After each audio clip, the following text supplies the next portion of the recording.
Hello everyone, welcome to another episode of Pastor's Library. This is the channel where we discuss everything to do with theology books, maybe books that have been on a reading list for your bachelor's or master's degree or some other seminary course, or maybe just books that have piqued your interest or are by a particularly well commented on author.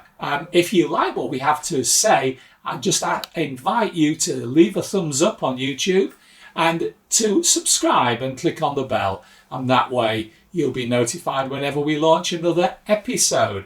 And why not leave a comment below, because we really do value your input, and from time to time I will really make the effort to get back to you. So today I'm right in the middle of preparations for Christmas. And what I am finding is that lots of people are starting to bring out Christmas-themed theology books or books of a devotional nature for Christmas. And Tom Wright is no different. N.T. Wright, Tom Wright, clearly one of the most profound thinkers of the last 50 years. He has delivered us some tremendous concepts, some great ideas, some very, very serious theology books. And today I'm going to talk about one which is ideal for pastors of groups or perhaps of limited reading age. It's ideal for home group leaders. By home group leaders, I mean perhaps fathers and mothers.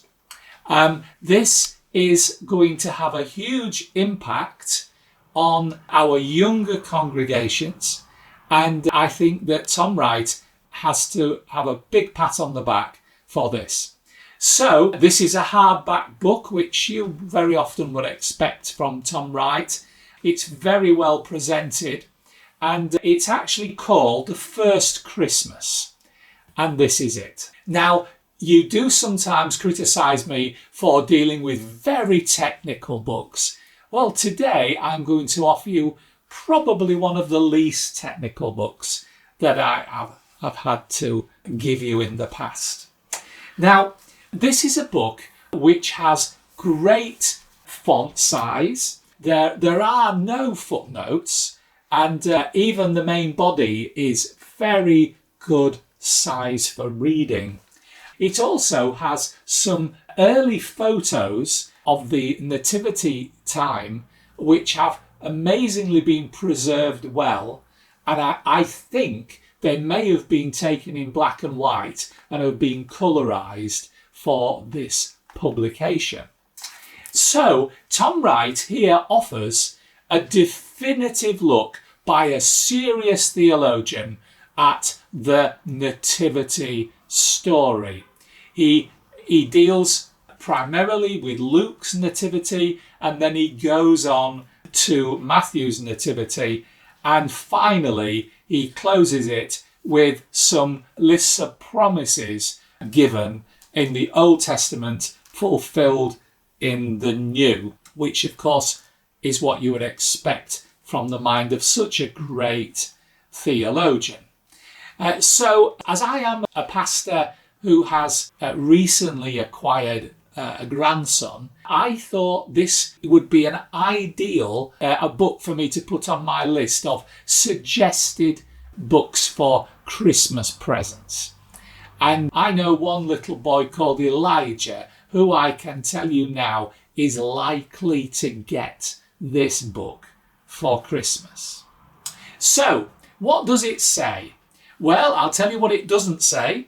It doesn't say that there was no room for Jesus in the inn. It refers to a shelter in which animals were kept, which I think is in keeping with the biblical record.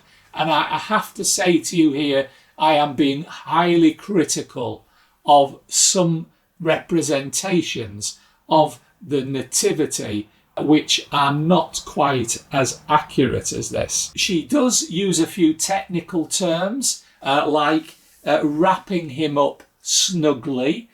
Snugly is a translation from the Greek, but one that is delivered very appropriately, I think you'll agree. This has illustrations of angels. I'm not sure that these are really photographs. And I'll tell you why. Because it shows them all with wings. And I'm not convinced there's any real support for that theory. And in this respect, I would have to say to you, I would take a sharp line of difference between myself and Tom Wright. Although I do have to say the shepherds look a lot cleaner than I would have expected from my knowledge of first century culture. We do have a very, very interesting display of animals in the shelter.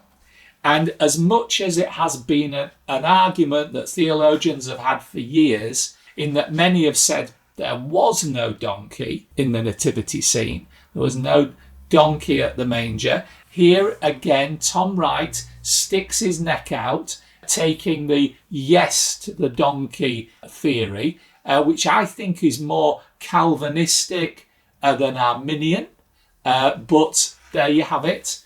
And that is an unusual viewpoint, in my opinion, for Tom Wright to take.